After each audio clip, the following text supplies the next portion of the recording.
자, 오늘은 에스겔, 구약성경 에스겔 1장 4절, 5절 두 말씀을 보겠습니다.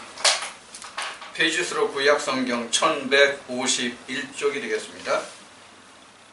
구약성경 1151쪽 주보에 실려 있습니다. 1151쪽 에스겔 1장 4절, 5절 두 말씀을 공독하겠습니다. 두 절을.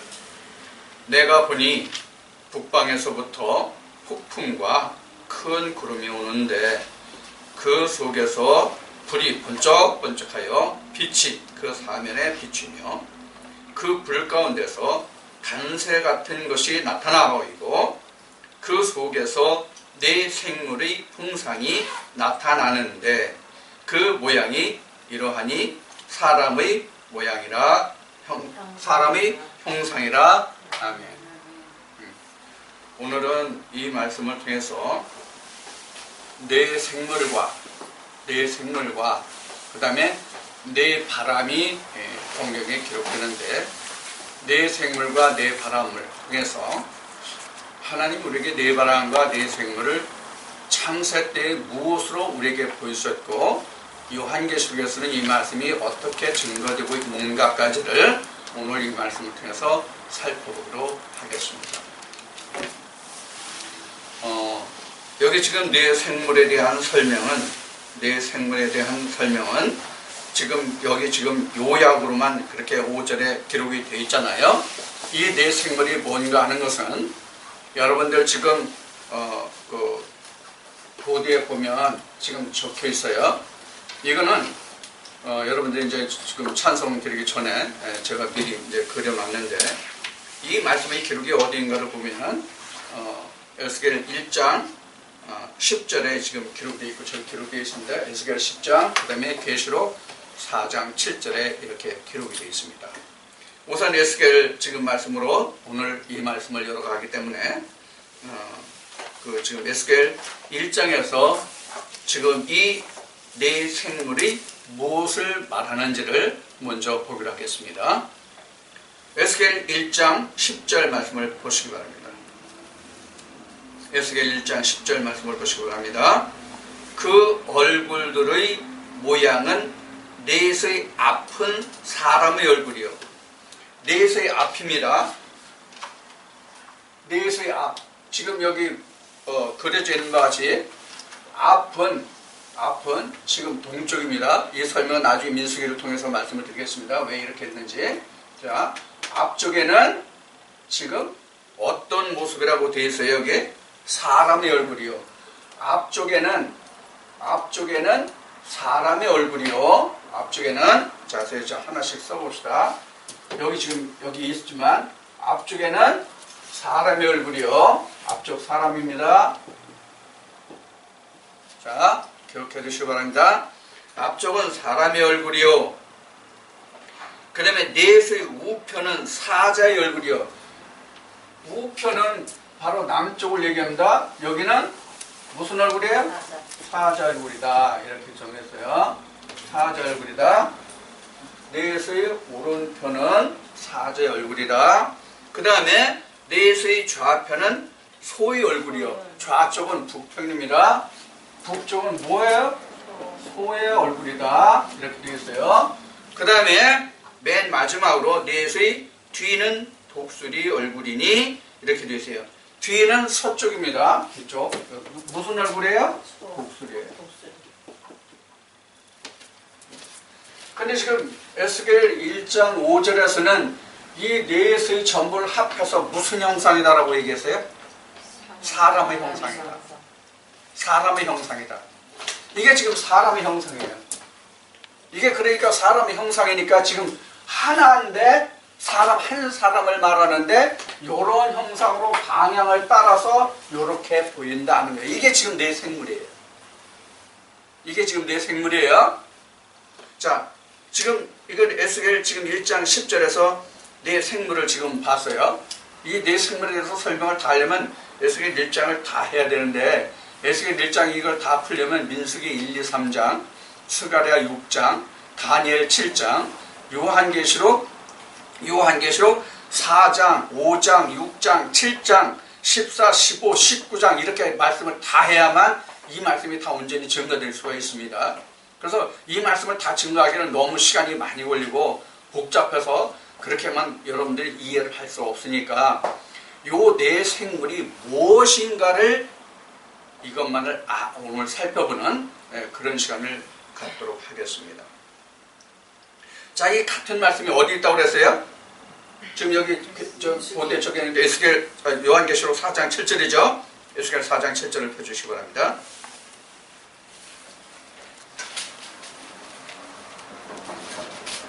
요한계시록 4장 7절에는 방향이 표시되어 있지 않습니다.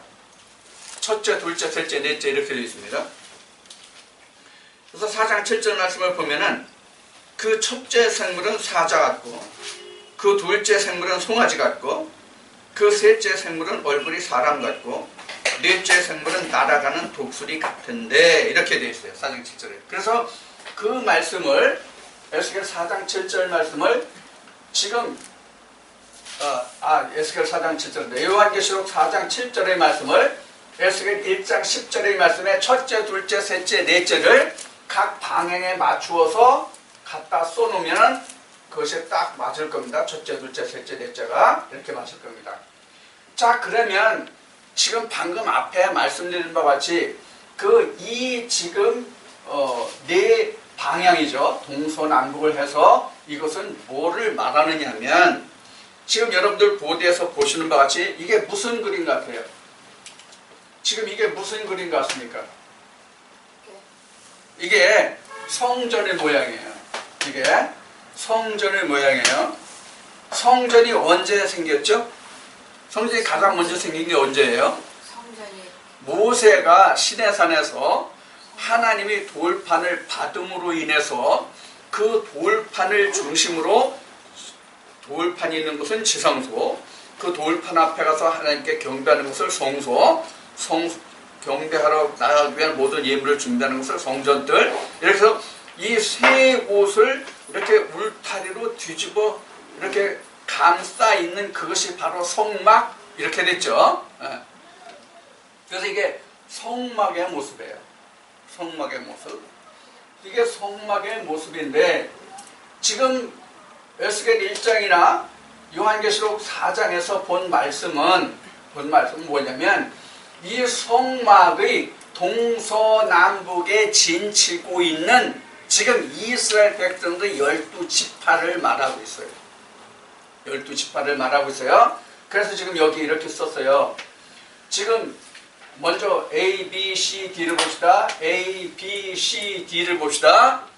A, B, C, D를 보면 이 법궤를 중심해 가지고 지금 성막이 쳐져 있는데 이 성막을 동서남북으로 사각으로 성막이 되어 있으니까 동서남북으로 해서 이렇게 배치했어요.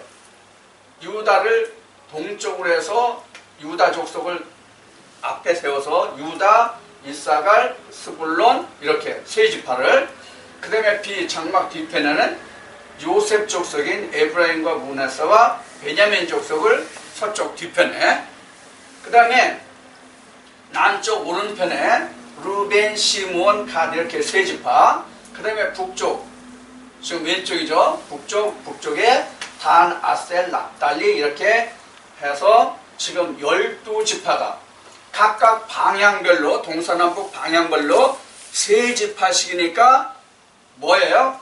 전부 몇이에요? 12지파가 돼요. 여기서 여러분들에게 참고로 하나 말씀을 드릴게요. 참고로 하나 말씀을 드리는데 안에 지금 성소와 지성소를 중심해서 여기에 배치를 받은 사람들을 보면은 1번, 2번, 3번, 4번 역시 방향은 똑같습니다. 1번에는 모세와 아론과 그 아들들, 2번 성막 뒤쪽에는 지금 게르손, 그 다음에 고핫, 그 다음에 무라리 족속 이렇게 배치가 됐습니다. 그래서 각각 동서남북을 해서 밖에 12, 안에 12 이렇게 했어요. 근데 이 안에 성소와 지성소의 여기에 배치는 레위 자손으로만 했어요. 레위 자손으로만 레위 자손 중에 그 종족별로 해가지고 역시 성막을 중심으로 해서 12지파가 진을 친 것과 같이 안에 성소와 지성소를 중심해서는 레위 지파가 12종족으로 이렇게 분리되어 있다, 이렇게 보시면 돼요. 그래서 요한계시록에 가면 24장로가 나오죠. 24장로가 바로 안과 밖의 12식을 포함하면 24장로가 됩니다. 각 지파의 종족의 장이죠. 이렇게 됩니다. 그래서 이렇게 배치가 되어 있어요. 그러면 이것이 바로 무엇을 말하는가 하면은, 지금 민수기로 갈 건데, 이제 민수기 2장으로 갈 건데, 민수기에 방금 전에 말씀을 드렸듯이 하나님이 모세를 통해서 돌판을 주신 다음에 법궤와 떡상과 이런 그 등대와 이런 그 지성소와 성소에 관한 모든 그 제물 이런 것들을 준비하게 하시잖아요. 그래서 지난번에 그래서 성전에 관해서 그 법궤와 떡상과 등대에 관해서 알아본 거예요. 자, 그러면 먼저 말씀에서 법궤 때문에 말씀을 드릴 때도 말씀을 드렸듯이 하나님의 집은 하나님이 계셔야 세워진다는 것을 말씀을 드렸죠. 그래서 이스라엘 백성들도 그 하나님이 돌판으로 오시기까지는 이런 진이 형성되지 않았어요. 그러니까 애굽에서 출발해서 그 광야에 와서 광야에서 십계명을 받아서 법궤를 짓고 등대 떡상 이런 것을 만들어서 이런 진을 치기 전까지는 이스라엘 백성들이 오합지졸로 그 애굽에서 광야까지 왔다, 이렇게 볼 수 있어요. 이런 진이 형성이 안 됐단 말이에요. 그러니까 뭐예요? 질서가 잡힌 거죠. 이것을 창세기적으로 말씀을 드리면 이스라엘 백성들이 혼돈과 공허와 흑암 속에서 이제 하나님이 계심으로 질서가 잡힌 거예요. 이게 바로 성전이 세워지는 거예요. 뭐를 중심해서? 법궤를 중심으로. 지금 궤예요. 여기 궤로 말했었는데 이 궤의 뜻은 성소와 지성소의 의미를 지금 담고 있는 겁니다. 이 궤는. 그래서 이렇게 되어 있어요. 자, 그럼 이제 민수기로 갈 겁니다. 민수기 2장 갑니다. 먼저 방향을 알기 위해서 민수기 3장으로 갑시다. 민수기 3장. 민수기 2장에서 이스라엘 백성들이 그 진치는 성막을 중심으로 진을 치는, 그거는 그냥 동서남북으로만 되어 있거든요. 방향에 별도로 그 설명이 없거든요. 그런데 3장 말씀에 보면은 그 방향이 그 기록이 되어 있습니다. 자, 어디를 보냐면 민수기 3장 23절을 봐주시기 바랍니다.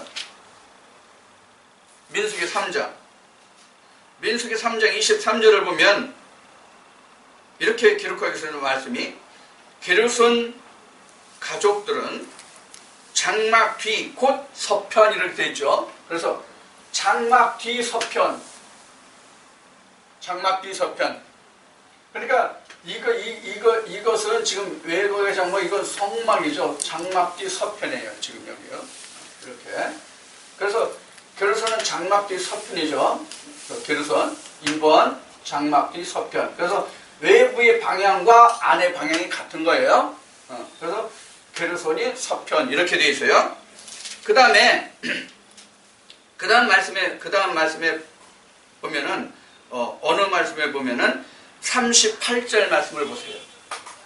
38절 민수기 3장 38절 말씀에 보면은 장막 앞 동편 곧 해막 앞에, 이게 해막 앞쪽이거든요. 해막 앞쪽에는 누가 진치게 돼 있냐면 모세와 아론과 아론의 아들들이 진치고, 이렇게 되어 있어요.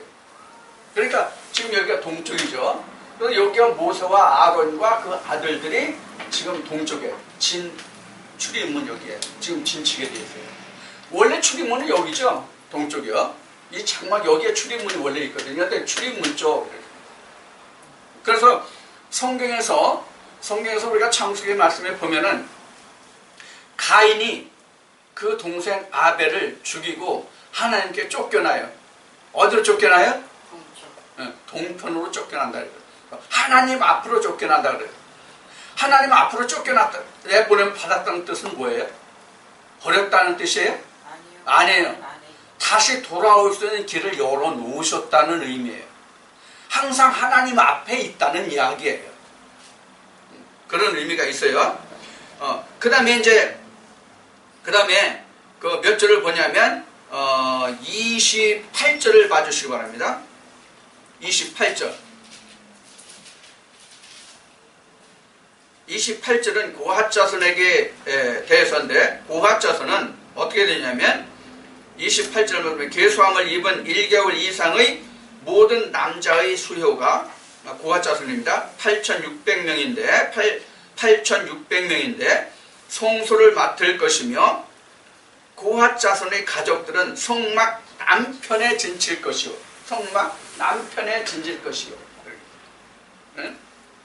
이렇게 됐습니다. 그 다음에 이제 남은 것이 어디냐면 33절에 가면, 민수기 3장 33절에 가면 북편에 진칠 것이요. 누가? 무라리가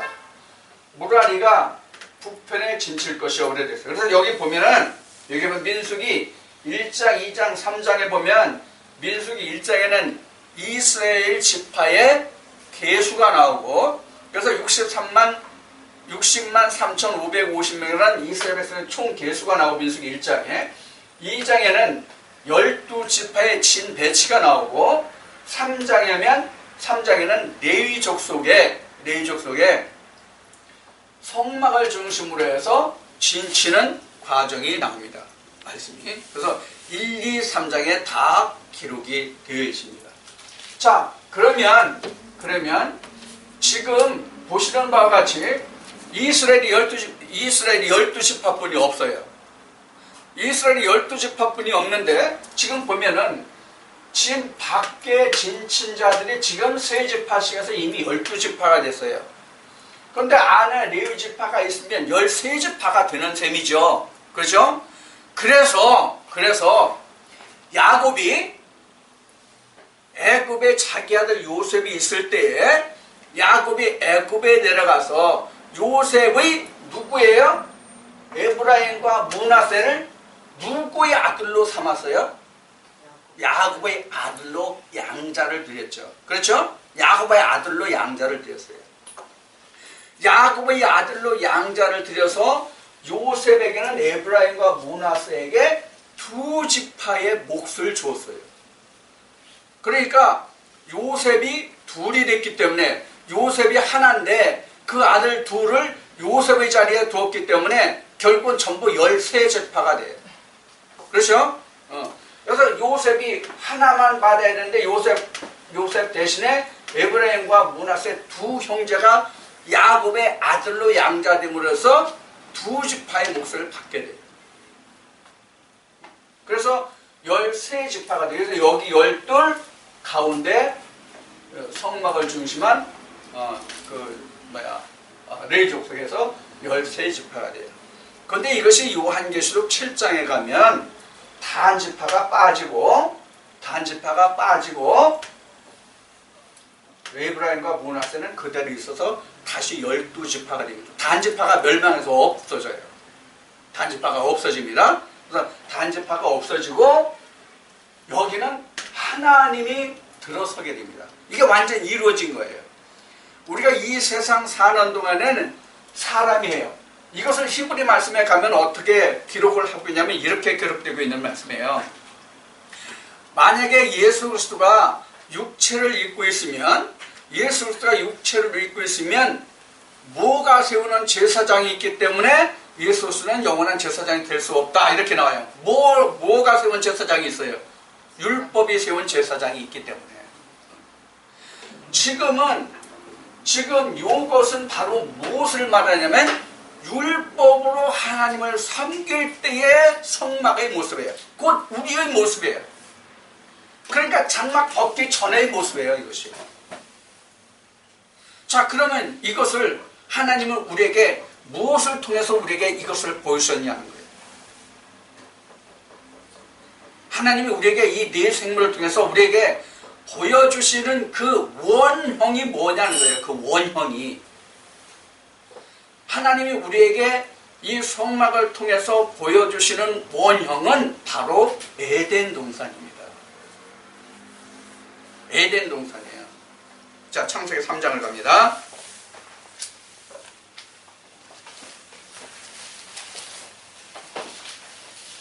창세기 3장 24절 말씀을 볼 겁니다. 창세기 3장 24절.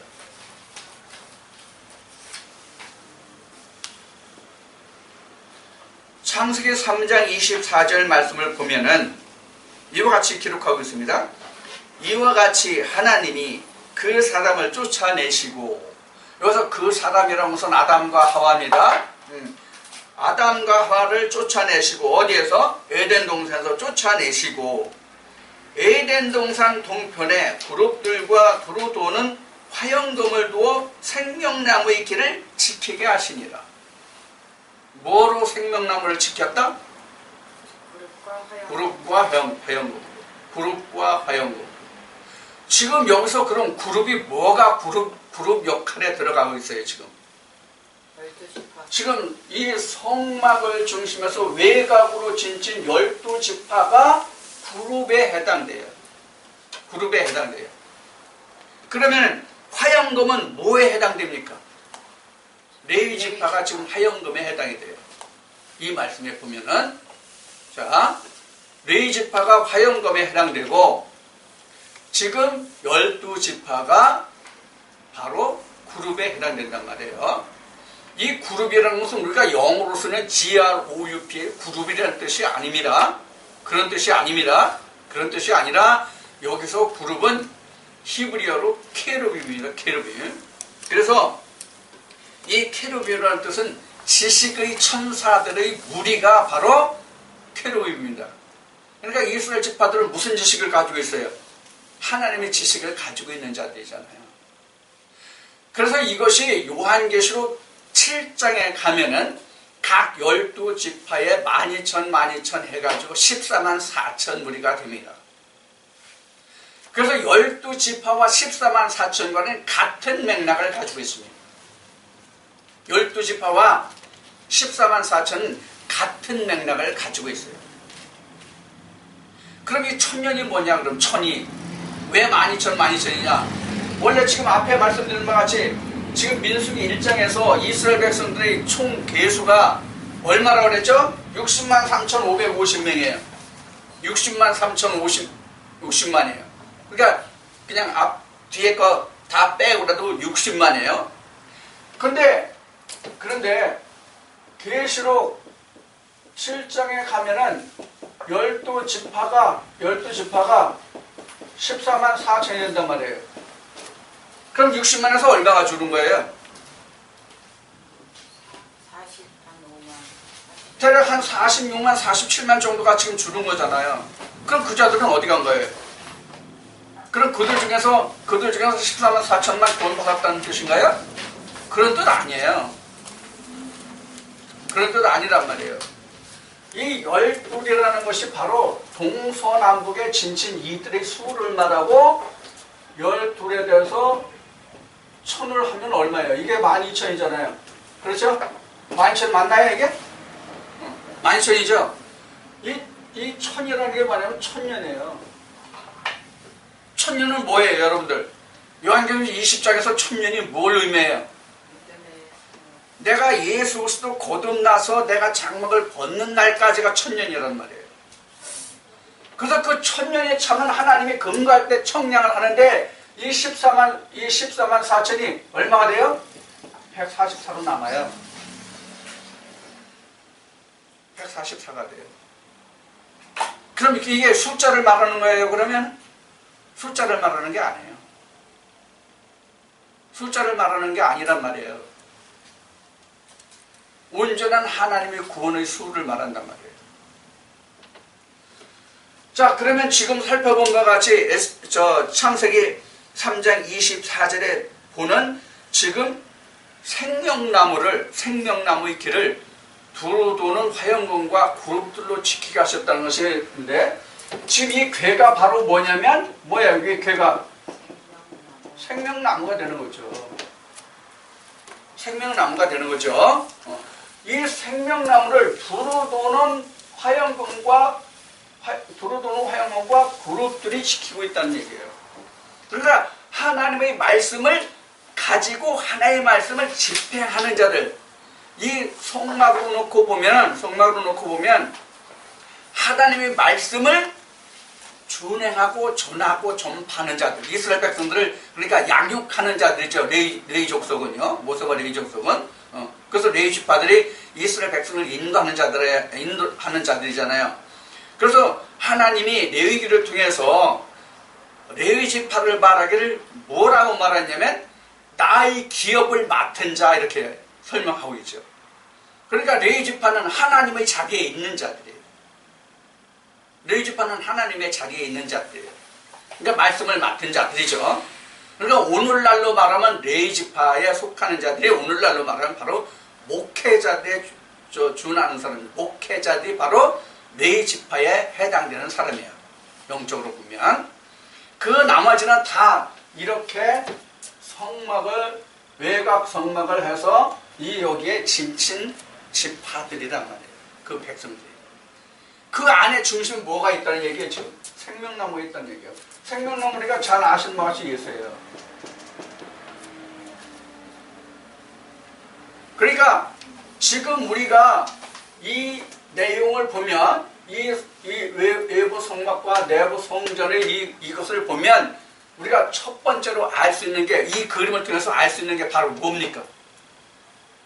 이 그림을 통해서 하나님 우리에게 보여주시는 첫 번째 그림이 뭐예요?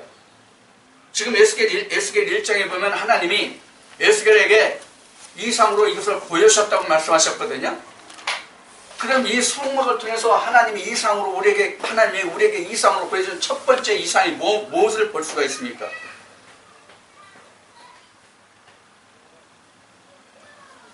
이것을 볼 수가 있잖아요. 이 장막. 외부 장막, 안의 장막, 또 장막. 이걸 보여주신 거예요. 이게 바로 홍해와 요단의 의미예요. 그리고 나머지가 뭐예요? 요 안에 성소와 지성소의 구분이 요 안에 있는 게 뭐예요? 요게 뭘 의미하는 거예요? 여리고의 의미예요. 이렇게 하나님이 우리에게 보여주신 거예요. 그러니까 이스라엘 백성들이 그 애굽에서 가나안 땅까지 가는 그 모습을 하나님은 성막으로 보여주신 거예요. 성막으로 이렇게 보여주신 거예요. 그래서 출애굽 전에는 이게 안 생기잖아요. 출애굽은 요 성문 동쪽 문 밖에잖아요. 지금 출애굽은 이스라엘 출애굽 전의 모습이. 그러니까 이런 모습이 나올 수가 없는 거예요. 자, 그러면 하나님이 이것을 통해서 우리에게 보여주시는 나의 형상을 우리가 볼 수 있어야 돼요. 나의 형상을. 그래서 지금 오른쪽에 나의 형상을 지금 여기다 그렸어요. 나의 형상. 이걸 그대로 옮겨오면 돼요. 왼쪽에 있는 그림 오른쪽으로 그대로 옮겨오면 돼. 나로 본 배치도 이렇게. 그러면 지금 왼쪽 그림에서 성소와 지성소를 나눴잖아요. 그럼 여기서 여기 궤에서 성소와 지성소를 우리가 나눈다면 뭐예요? 여기가 혼이에요. 성소에 해당되는 게 혼이에요. 지성소에 해당되는 게 뭐예요? 영이에요. 그럼 이건 뭘 말하는 거예요? 이거는 육체예요. 육체예요. 그러니까 지금 우리가 하나님 안에 들어간다는 것은 이스라엘 백성들 이 성막을 통해서 하나님이 보여주신 것과 하나님이 우리를 통해서 보여주신 것과 똑같단 말이에요. 그래서 예수님이 이렇게 보여주신 거예요. 예수님이 이러한 형상으로 오셔서 이 껍질을 벗고 이 안에 걸 벗고가 요것만 나왔잖아요. 요게 바로 부활이에요. 그러니까 부활이라는 의미는 예수의 실체가 부활이에요. 예수의 실체가 부활이란 말이에요. 부활하는 의미가 예수의 실체란 말이에요. 그러면 예수님이 왜 우리에게 육체를 입고 오셨는지를 우리가 이 그림을 보면 이해할 수가 있어요. 이 그림을 보면 이해할 수가 있어요. 여러분 충분히 이해가 됐어요? 자, 다시 말씀드려요. 이스라엘 백성들이 이게 텐트였잖아요. 사실 이게 텐트. 이 안에도 그렇고, 안목사 저거 좀 가져와봐. 저거 좀 가져와봐. 자, 그러면 지금 왼쪽 이 그림과 오른쪽 이 그림은 완전히 똑같단 말이에요. 그래서 지금 이들이 이렇게 진행하는데 이게 어디예요?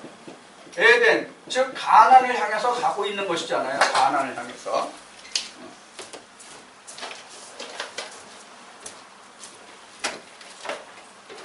자, 지금 이제 여러분들에게 이 그림을 잠깐, 모형을 잠깐 보여드릴 건데, 이 모형이 바로 이거예요. 이렇게 보면 돼요. 이렇게. 이것을 이렇게 놓고 보면 됩니다. 이렇게 놓고 보면, 이렇게 놓고 보면, 지금, 요게 지금 외곽이에요. 우리로 보면 몸이고, 이스라엘 백성들 보면 외곽 성막이란 말이에요. 외곽 성막이란 말이에요.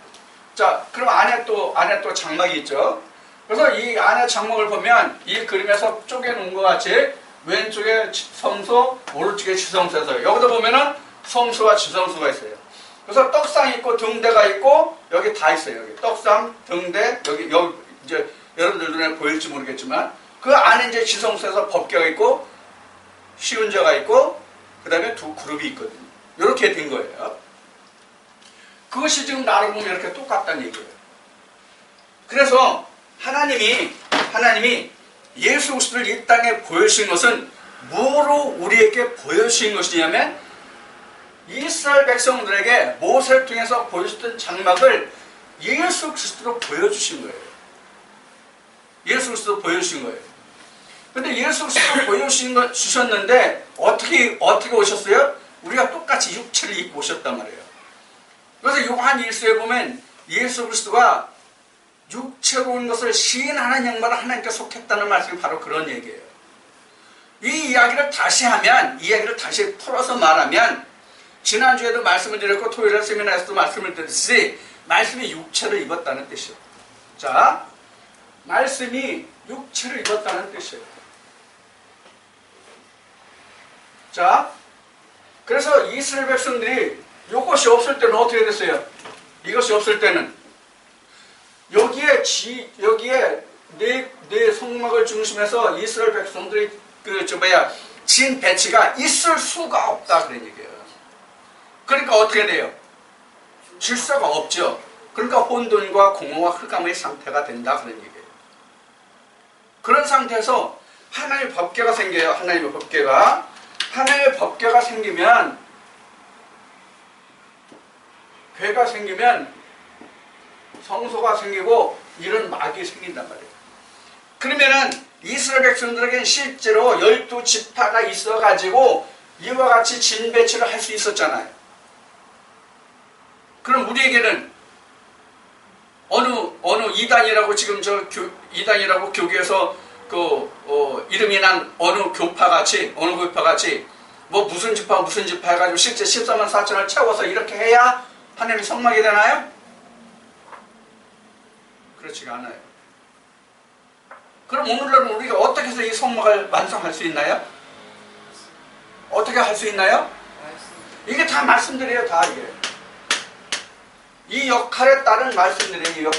말씀들이라고 보면 돼요. 말씀드려요. 그러니까 이 얘기는 무슨 얘기냐면 이런 얘기예요. 여러분들 이해를 돕기 위해서 한 말씀을 여러분들에게 인용해 드릴게요. 이사야 5장 말씀을 좀 펴주시기 바랍니다. 이사야 5장.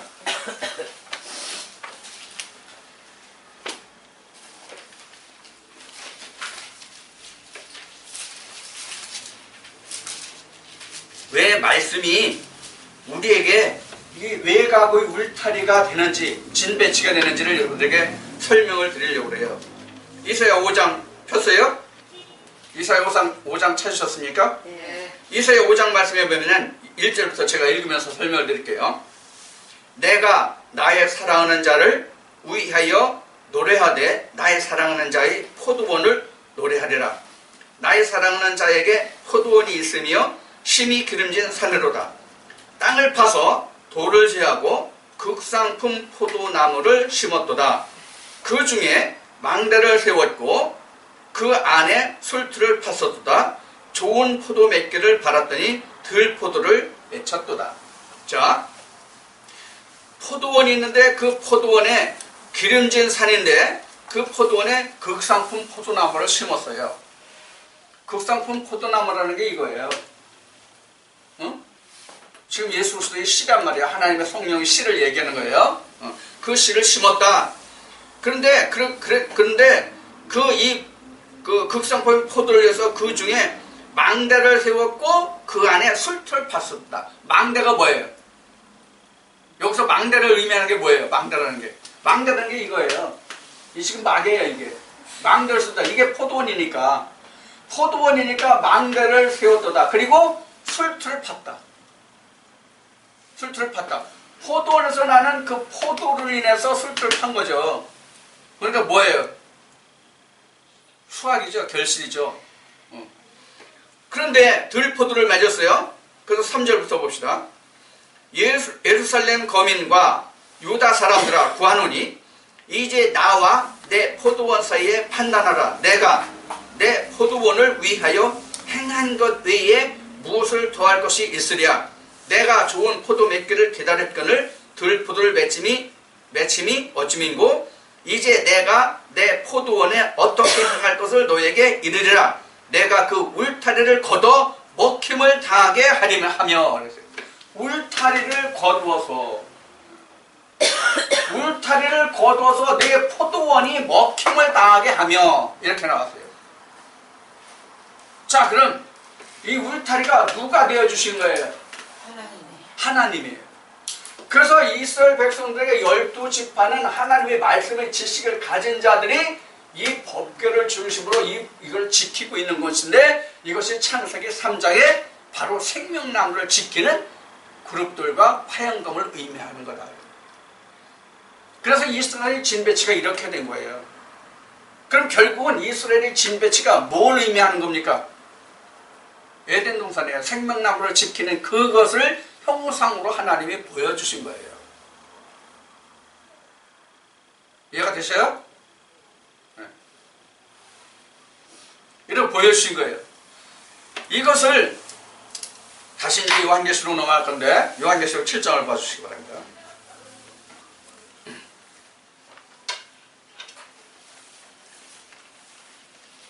요한계시록 7장에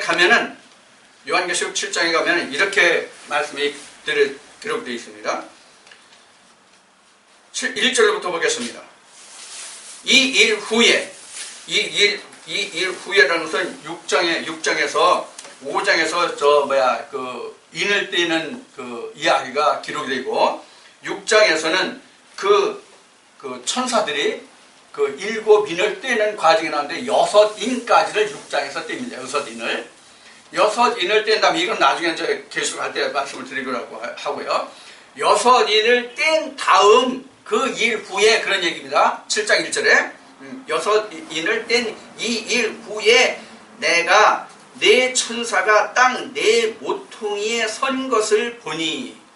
땅 네 모퉁이가 뭐예요? 여기서 땅 네 모퉁이는 뭡니까? 세상을 의미해요. 온 세상을 얘기해요. 땅 네 모퉁이는 동서남북. 그래서 이 동서남북이에요. 온 세상. 그런데 여기서 이제 이 말씀에서 내 천사가 땅 네 모퉁이에 선 것을 보니 땅 사방의 바람을 붙잡아 이렇게 되었어요. 이 땅 사방의 바람을 붙잡아 바람으로 하여금 땅에나 바다에 각종 남에게 불지 못하게 하더라. 다른 것을 설명하면 또 시간이 오래 가니까 설명 안 하고 그냥 지나가겠습니다. 여기에 보면은 사방에 바람이 있죠. 그러니까 사방에 바람이니까 바람이 몇이에요? 네 바람이에요. 똑같이 네 바람이에요. 자, 이 네 바람에 대해서는 좀 후에 말씀을 드리겠습니다. 이렇게 네 바람이 있는데 네 바람을 붙잡아서 천사가 어떤 말을 지금 하느냐면, 다른 천사가 살아계신 하나님이 인을 가지고 해 돋는 데로부터 올라와서 땅과 바다를 향해 해롭게 할 권세를 얻은 네 천사. 이 네 천사가 누구예요? 지금 네 바람의 앞에 말한 네 바람을 향하여 큰 소리로 외쳐 가로되 우리가 하나님의 종들의 이마에 인치기까지 땅이나 바다나 아무나 나무나 해하지 말라 하더라. 그러니까 내 생물이 지금 일을 먼저 내 바람 전에 내 생물이 뭘 하느냐면 하나님의 백성들을 인치는 작업을 먼저 해요. 하나님의 백성들의 인침의 작업을 먼저 한단 말이에요. 자, 그래서 그 수가 여러분들이 그 책을 첫 책이란다. 지금 계시록의 9절 말씀까지를 보면은 각 지파까지 해서 12,000이라는 12지파에 대한 말씀이 끝납니다. 그래서 그 말씀이 총합이 어디에 기록되냐면 4절에 기록되어 있어요. 그 총합이 얼마로 기록되어 있어요? 14만 4천. 어디가 12지파 14만 4천 이렇게 되어 있어요. 자, 그래서 이 14만 4천이 이렇게 기록되어 있는데, 이 14만 4천은 앞에 이렇게 설명을 드린 바와 같이 12지파가 동서남북에 진친 요거 이렇게요. 그래서 우리는 지금 하나님의 말씀이 나를 보호하는 울타리에, 지금 이사야 5장에서 지금 말씀을 인용해서 우리가 설명을 드렸죠. 자, 이와 같이 이제 우리를 하나님이 보호하는 거예요. 그러니까 우리를 지금 14만 4천의 하나님이 14만 4천이라는 이름의 천사들이, 그룹들이 지금 내 마음 속에 있는 하나님의 영 그 법궤를 지금 보호하고 계시다. 이렇게 보면 돼요. 어떻게 할 때만 극상품의 포도 열매를 맺을 때만, 들포도를 맺으면 울타리를 걷어버린다. 이게 요한계시록 20장으로 말씀드리면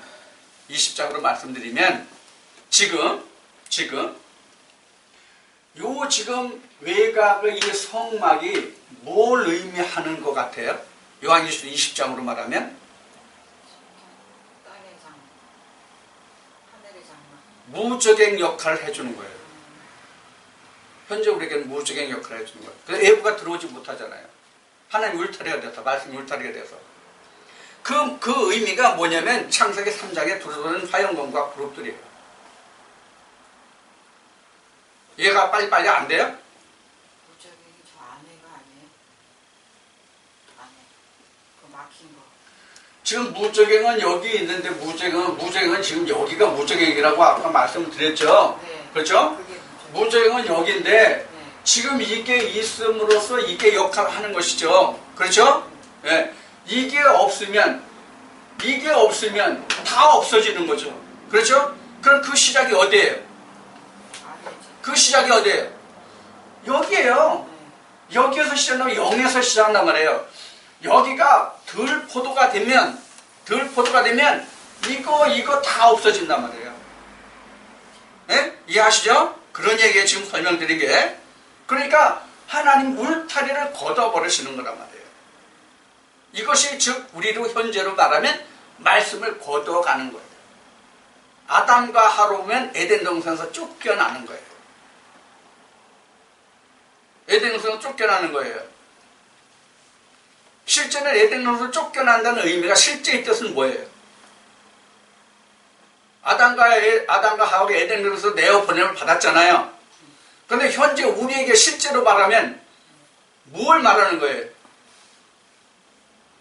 에덴 동산에서 아담과 하와가 내어 보냄을 받았다. 그것을 실제 우리로 말하면 어떻게 되는 거냐고요. 하나님이 나를 떠나심이에요. 울타리를 걷어버리심이라고요. 하나님이 계셔야 내가 에덴에 거할 수 있는 거잖아요. 하나님이 없으면 내가 에덴이 안 되잖아요. 하나님이 계셔야 그 안에 내가 거할 때 에덴이죠. 하나님과 나와 함께 거할 때 에덴이 되죠. 하나님이 떠나시면이 바로 울타리를 거둔다의 의미란 말이에요. 이해가 되셨어요 이제? 그런 의미란 말이에요. 그래서 이스라엘 백성들에게 다시 말씀드려요. 이스라엘 백성들에게는 이렇게 야곱 때에 이미 13지파를 에브라임과 므낫세가 요셉의 몫으로 두 몫을 했기 때문에 13지파가 되므로 레위가 한 지파 여기 12지파에서 13지파가 되므로 이러한 구조를 가질 수 있었어요.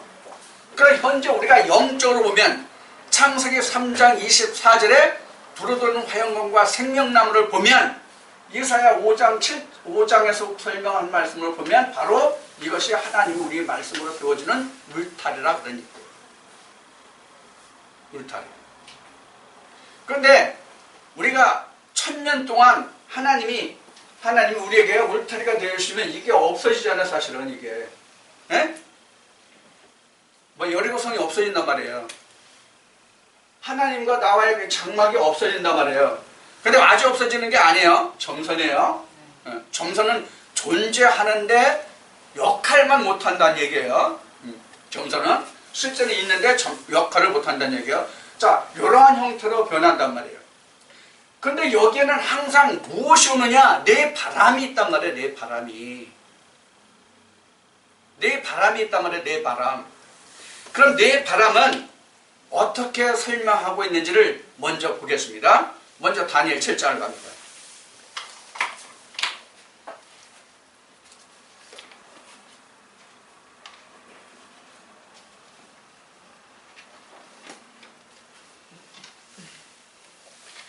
다니엘 7장 몇 절부터 보냐면 1절부터 봅시다. 다니엘 7장. 바벨론 왕 벨사살 원년에 다니엘이 그 침상에서 꿈을 꾸며 내 속으로 이상을 받고 그 꿈을 기록하여 그 일의 대략을 진술하니라. 다니엘이 진술하여 가로되 내가 밤에 이상을 보았는데 하늘의 네 바람이 큰 바다로 몰려 불더니. 여기서 큰 바다는 세상을 얘기합니다. 온 세상을 얘기합니다. 큰 바다로 몰려 불더니 큰 짐승 넷이 바다에서 나왔는데 그 모양이 각각 다르니 첫째는 사자, 그 다음에 5절 말씀에 가서 둘째는 곰, 그 다음에 6절 말씀에 가서 표범, 그 다음에 7절에 가서 넷째 짐승은 무섭고 놀라운 극히 강한 큰 철 같은 이가 있는 짐승. 이렇게 넷이에요. 이게 바로 네 바람이에요. 이 네 바람을 오늘날 이 신학에서는 어떻게 이것을 풀고 있냐면 이 맨 앞에 이 사자를 뭐로 풀었냐면 바벨론으로 풀었고요. 그 다음에 둘째 곰은 메대와 바사로 풀었고요. 그 다음에 표범은 헬라로 풀었고요. 헬라, 그리스. 그 다음에는 어디로 풀냐면 로마 제국으로 풀었어요. 세상이 이렇게 지배해왔다는 얘기예요. 세상이 이렇게 지배했어요. 그럼 세상이 이렇게 지배했는데 뭘 지배했어요? 이 나라들이. 이 나라들이 뭘 지배하려고 통치했냐고 바람으로. 이스라엘을 하나님이 나라를 지배했어요. 그러니까 세상 나라가 하나님이 나라를 지배한 이 세력들을 하나님은 세상의 바다에서 불어오는 큰 바람이다. 이렇게 말씀하셨어요. 그런데 어디서 나와? 바다에서 나온다. 그럼 이 바다를 여러분들이 이해하시려면 어디를 여러분들이 이해를 하셔야 돼요. 설명을 들으셔야 되냐면 창세기 셋째 날을 여러분들이 설명을 들으셔야 돼요. 창세기 셋째 날에 보면 위에 물이 있고 하늘, 궁창이라는 것이 있고 땅이 있고 여기 바다가 있거든요. 이게 바다예요. 이게 이제 세상을 얘기하는 거예요. 세상을. 그래서 큰 바다에서 올라왔다 뜻이 이런 뜻이에요. 여러분 지금 말씀을 충분히 좀 이해를 하셔야 되는데 지금 말씀 충분치 못하는 분들 계셔가지고 이 말씀을 잘 이해하실지 모르겠어요. 지금 시간은 급한데. 그래서 지금 그 다니엘 7장에서 지금 네 바람이 큰 바다로 몰려들었다는 얘기는 바로 이 세상에서 여기 백성들을 다스리는 자가 올라왔다는 얘기예요. 그러니까 여기서 이렇게 옮기니까 이게 뭐예요? 바람 같은 거예요. 이 바람은 신을 의미해요. 사실은 신. 이 바람이 구약에서는 루아흐거든요. 이게 하나님의 신을 얘기해요. 신들이 하나님의 신들이. 자, 시간이 없으니까 자세히 설명드릴 수가 없고, 그 다음에 이제 어디로 가냐면, 이 네 바람이 그럼 스가랴는 어떻게 정의했는지를 한번 보겠습니다. 스가랴 6장 가겠습니다. 스가랴 6장. 스가랴 6장 1317쪽입니다.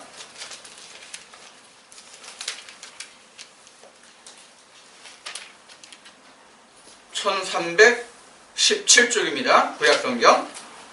여기 보면은 6장 5절, 스가랴 6장 5절 보면, 천사가 대답하여 그러되 이는 하늘의 네 바람인데 온 세상의 주 앞에 모셨다가 나가는 것이라 하더라. 이렇게 됐어요.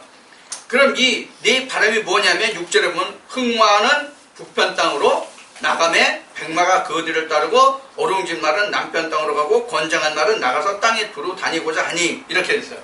그래서 이 말의 종류가 어디로 나왔냐면 6장 1절로부터 그 말의 종류가 네 종류가 나와 있습니다. 이 말의 네 종류가 계시록 6장에 다시 네 생물로 등장합니다.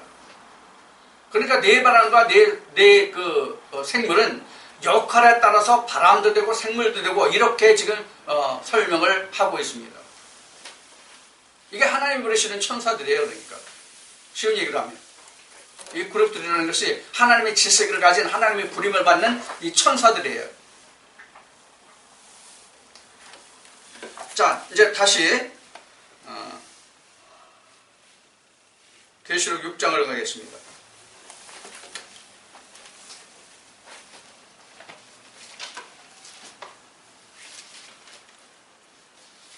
여기 여러분들이 이 말씀을 충분히 이해하시기 위해서는 성경 각권을 충분히 좀 이해를 하셔야 되는데, 충분히 이해하지 못하신 분은 좀 설명 따라오시기가 좀 힘들 거예요.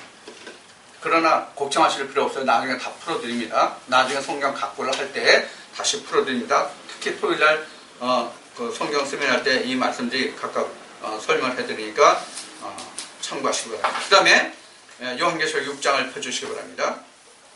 앞에 말씀드렸듯이 요한계시록 6장은 지금 다윗의 뿌리가 5장에서 그 7인을 떼기 합당하다는 말씀이 기록되고, 그 7인을 떼는 과정 중에서 6인을 떼는 것이에요. 그래서 1, 2, 3, 4 네 번째 인을 떼기까지는 바로 지금 스가랴 6장에서 말한 네 바람이 여기에 기록이 돼요. 그래서 그 6장, 요한계시록 6장 2절 말씀에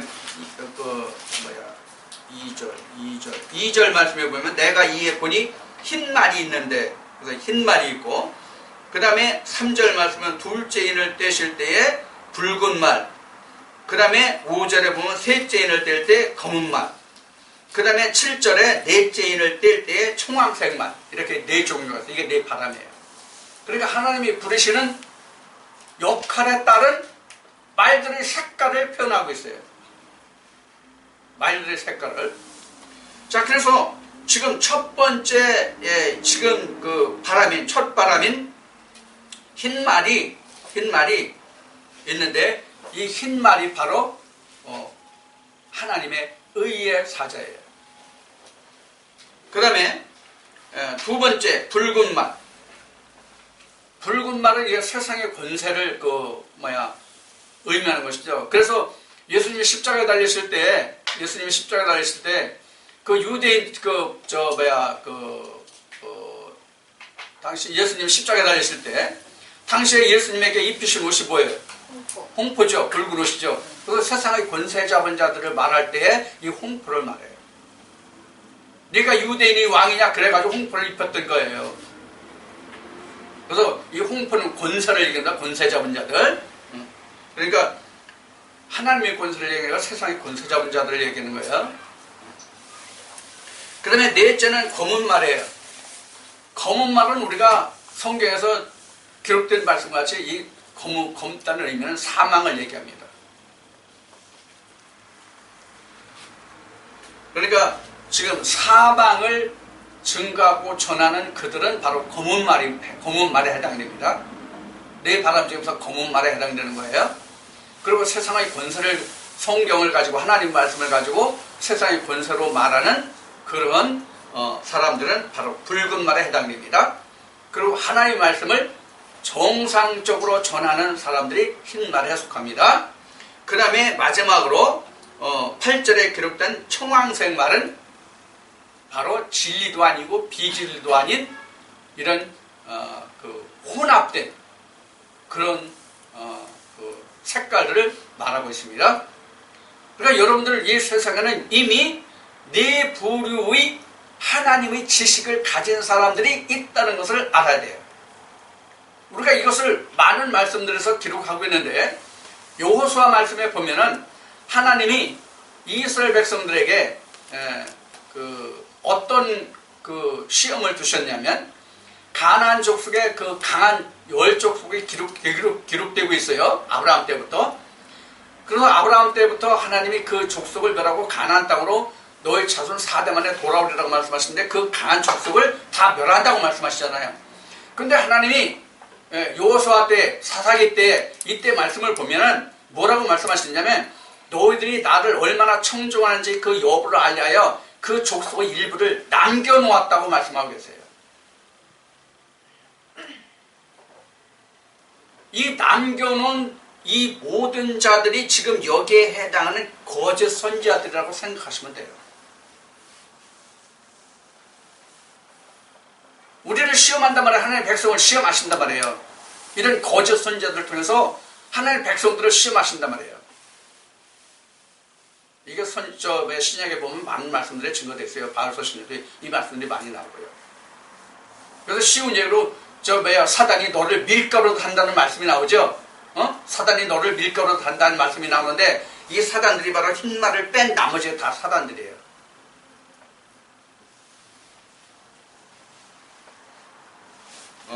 그래서 이것이 지금 바람이에요.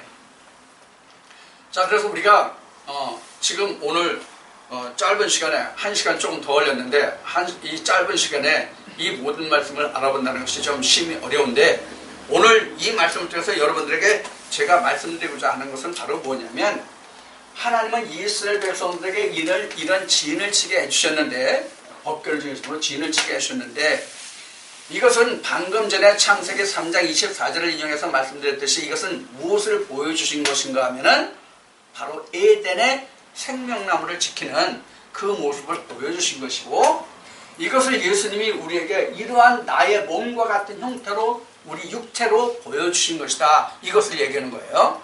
이것을 오늘 알고자 하는 거예요. 그래서 여러분들이 이사야 5장에서 여러분들에게 인용한 말씀과 같이 내가 극상품의 포도 열매를 맺으면 하나님이 우리의 울타리를 이렇게 되어주신단 말이에요. 이스라엘 백성들이 출애굽할 때는 그 백성들 했지만은 지금은 그 백성이 나의 양떼는 지금 말씀들이란 말이에요. 내게 있어서 그 많은 말씀들이 내게 있어야 이런 하나님의 성전이 내게 온전히 세워질 수 있다는 얘기예요. 그래야 가나안까지 갈 수 있다는 얘기예요. 그래서 오늘 이 성막을 중심으로 지금 내 생물과 내 바람에 관해서 말씀을 드리는 거예요. 내 생물이 이렇게 지키고 있으면 이 세상 깊은 바다에서 올라오는 내 바람들이 항상 여기에 몰아친단 말이에요. 이것을 이겨낼 수 있는 극상품의 포도 열매를 맺으면 하나님이 나를 이 모든 바람에서 이기게 해주시지만 그렇지 않으면 하나님 울타리를 걷어버려주면 우리는 극상품의 열매를 맺지 못하고 들포도를 맺으면 하나님 울타리를 걷어버리게 되시고 그러면 바람으로 나는 함몰려서 나는 죽은 인생이 됐다고 그런 얘기예요. 그러니까 어떻게 해야 되겠다는 얘기예요? 우리가 극상품의 포도 열매를 맺어서 하나님 우리 울타리가 되어주시고 내 영혼이 살 수 있는 생명의 길을 선택해야 된다는 것을 여러분들에게 말씀드리고자 하는 거예요. 오늘 이 말씀을 통해서 여러분들에게 지금 에스겔입니다. 창세기 3장 24절에 기록된 그런 두루도는 화영론과 그 다음에 그룹들이 나의 생명나무를 지키게 하시는 그런 내 생물이 내 마음속에서 성령 역사가 충만하기를 주의 이름으로 축원드립니다.